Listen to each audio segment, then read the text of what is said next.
لاس پورته کې د الله کلام دا به زمون قسم وي لاس پورته کې او غیر چاپیر وګورئ چې د چا لاس ښکته وي هغه موږ سره قسم نه کوي زمونږ دې د الله په کلام قسم وي زه چې څه وایم دا وایه او غیر چاپیر ګورئ چې څوک یې نه اوچته وي یا زمونږ سړی نه دی د الله په کلام مو دې قسم وي او ښځه دې په درو شرطو طلاق کوي چې موږ به دې جرګه کې غداري نه کوو موږ به د سرکار علی کار نه جوړېږو موږ به د پارټیو د جماعتونو علی کار نه جوړېږو موږ به خالص د پښتنو نمایندګي کوو الله قرآن کې یوازې د مانځه حکم نه دی کړی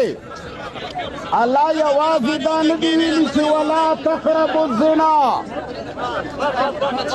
الله یوازې دا نه دی ویلي چې زنا ته مه نږدې کېږه الله دا هم ویلي دي چې ولا تفرقو اختلاف انتشار مه جوړوه ګروپ کېږه مه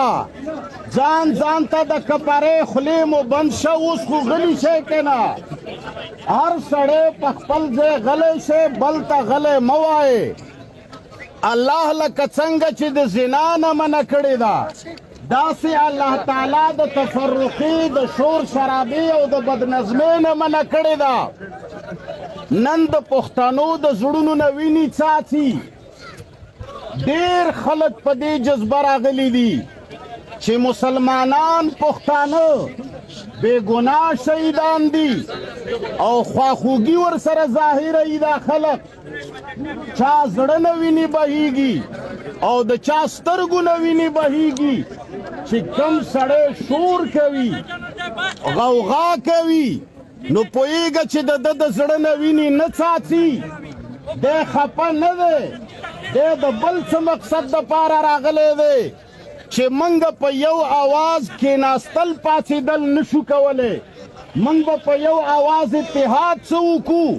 آخري خبره کوم پښتنو د تقریر وخت نه دی خو دا خو ملک صاحب مال آرډر وکړو